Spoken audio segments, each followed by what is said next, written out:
Okay, so let's try some examples on acid-base titration problems. Okay, so sabi dito, oxalic acid was used to standardize a potassium hydroxide titrant. So for this standardization, the total KOH used was 25.03 ml. So what is the exact concentration of potassium hydroxide in molarity? And then after the standardization, percent acidity of first as acetic acid of a juice sample was done. 25 ml of this sample was used and 16.38 ml of KOH titrant consumed until the phenolphthalein endpoint. What is the molarity of the sample? And then what is the percent acidity of the sample given that the density of this juice is 1.013? Okay? So, first, let's answer the first problem, the standardization. So, again, in standardization, you are determining the exact concentration of your titrant. Okay? So, in standardization, you use a primary standard and a titrant. So, your titrant here, of course, ayan, malinaw. And then, the primary standard is oxalic acid. Okay? So, oxalic acids is H2C2O4 plus your KHP as your your KOH. Okay, so this is your primary standard or this is your titrant. Okay, so if we have this your neutralization reaction here, so again you will produce a salt which is potassium oxalate, KC2O4. Of course, this is 2, and then water, salt and water, right? So, do we have the balance reaction? No. So, we have to balance this. So, how? By looking at inspection, 2 here. And then another 2 here, right? Okay.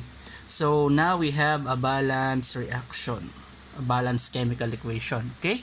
So, next is to execute now the determination of the concentration of KOH in molarity.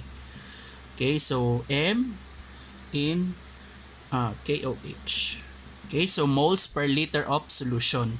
Okay, so given that the what we had used is oxalic acid, which is here this mass, so 0.5603 grams of oxalic acid, H2C2O4. So now we can convert that to mole.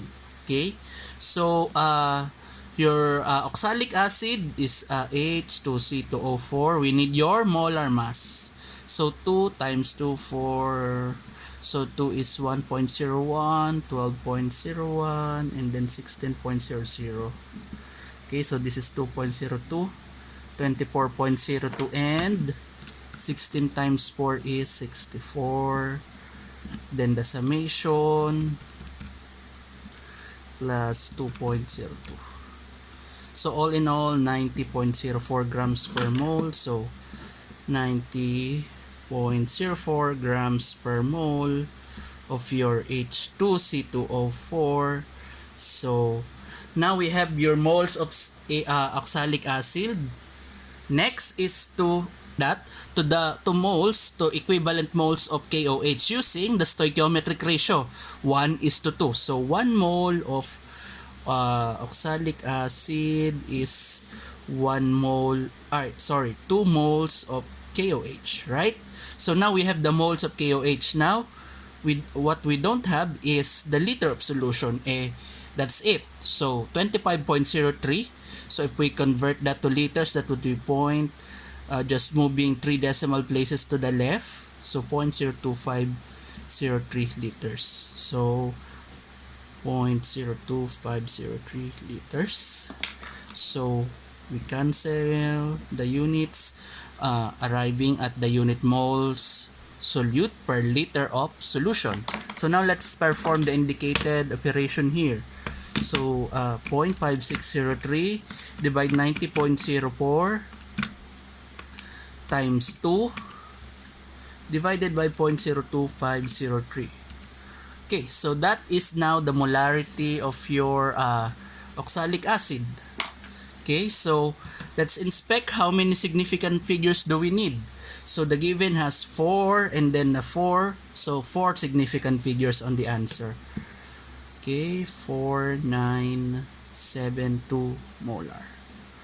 Okay. Next.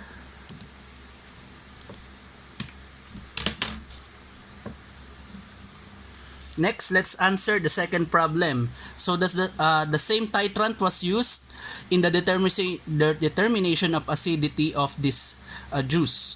So what was used is 25 ml of the juice and 16.39 ml of the titrant. Okay, so acetic acid is CH3COOH, and then your KOH. So leaving your potassium acetate. So this is 1:1 ratio. Though this is already a balanced reaction, right? So now we can first determine the molarity of the sample. So molarity of the sample, molarity in terms of acetic acid. So we can represent HAC as acetic acid, right? So we can start with your the volume of your of the KOH. So it should be expressed in liters. 1639 liters. So move 3 decimal place to the left. So 0.01639 liters of your KOH. And then you can convert that to mole using your the concentration in molarity. 4972 moles per liter KOH, and then we cancel that. So moles KOH and then moles of your acetic acid. Moles KOH and then 1:1, right? HAC. So now we have the moles of HHC, right? So what we don't have is the liter of solution in the denominators, which is that. Okay, this. So that should be 0.02500 liters. 0.02500 liters. So cancel. So leaving with moles per liter. Right? And then perform the indicated operation. 0.1639 times 0.4972 divided by 0.02500. Okay, so the molarity of acetic acid is 32596 or about. So this is 4 significant figures, 4 and 4, so 4 in the answer. So it should be 0.3260 molar. Okay, so next according here, convert now this molarity to percent acidity. Okay, so percent acidity in weight by weight, meaning percent of acetic acid, weight of acetic acid in the weight of sample, right? Times 100.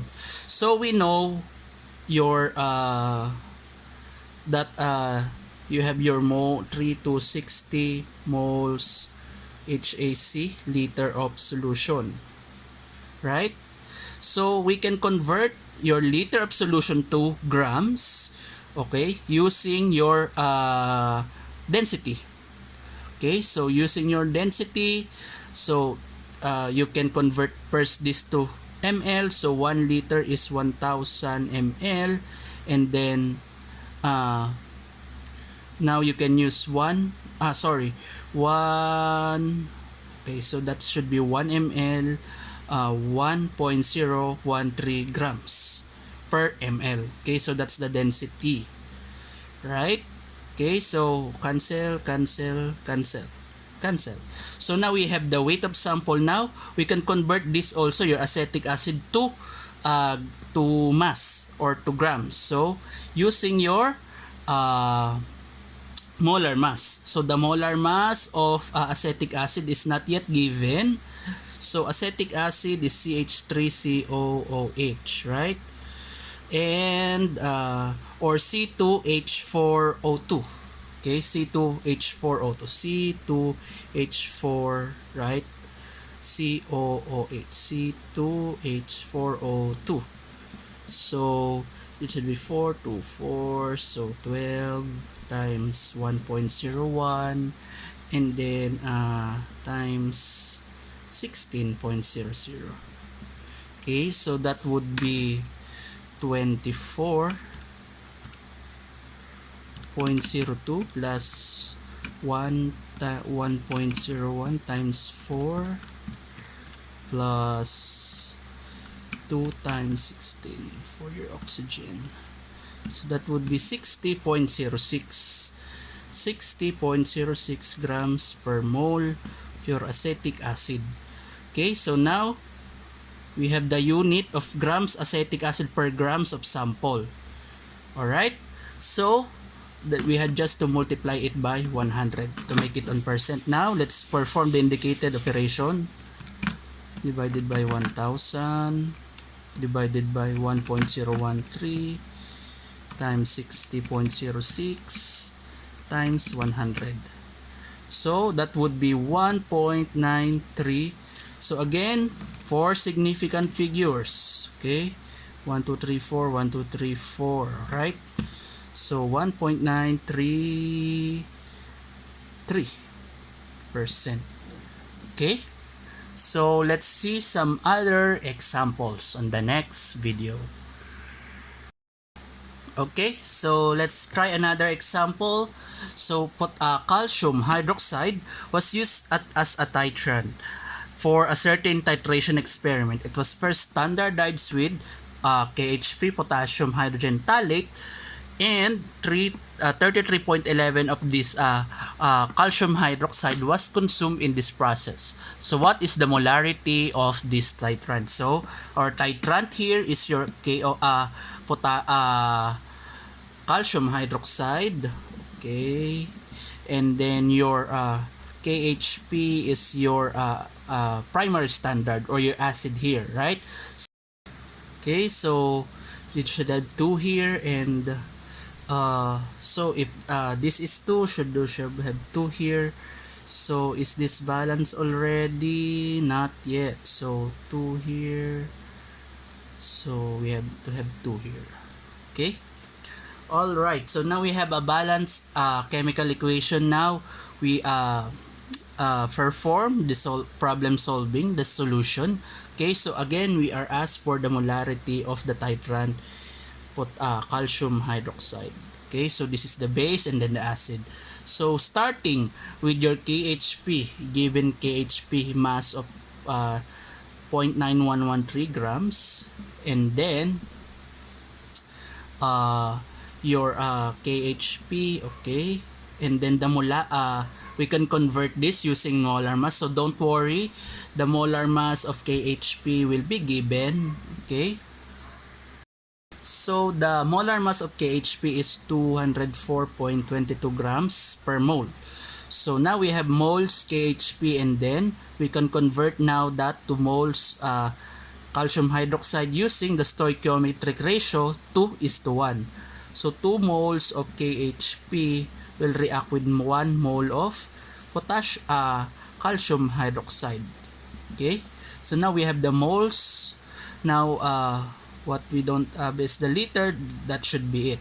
Okay, so convert it now to liters. 311 liters. 0.3311 liters. So now cancel. So leaving with moles calcium hydroxide per liter of solution, right? So now let's perform the indicated operation. So 0.9113 divide 204.22 divided by 2 divided by 0.03311.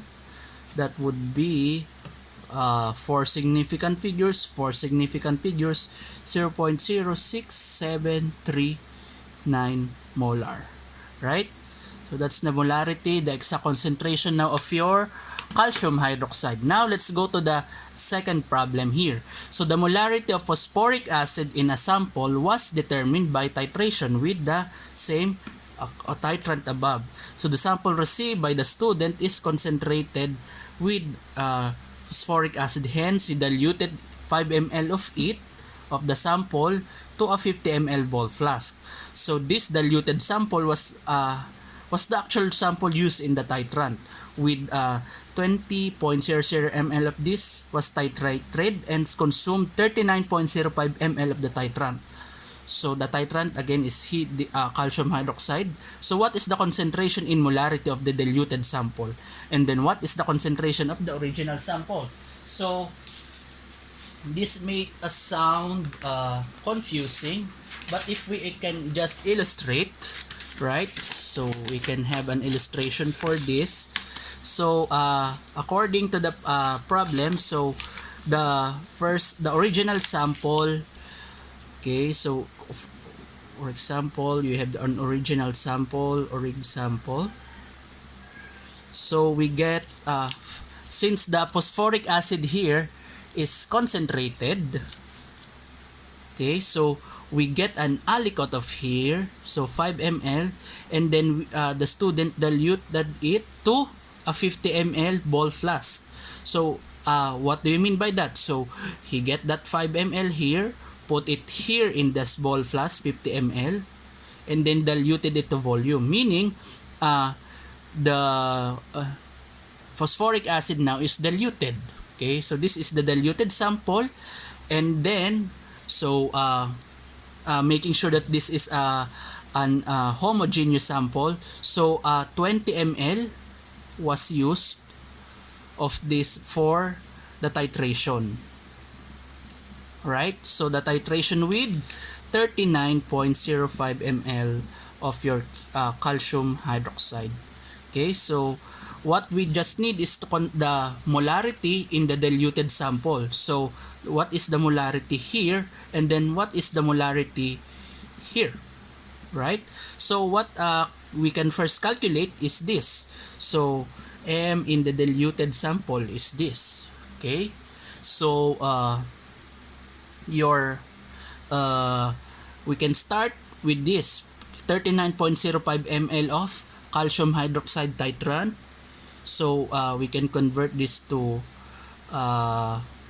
liters, 0.3905 liters of your CaOH2, and then we multiply it by the molarity to cancel out your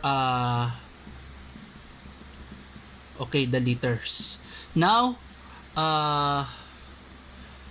H3PO4, right? So what we had missed is the actual acid-base neutralization reaction between the phosphoric acid, your analyte, and your acid here, and your titrant, calcium hydroxide, the base.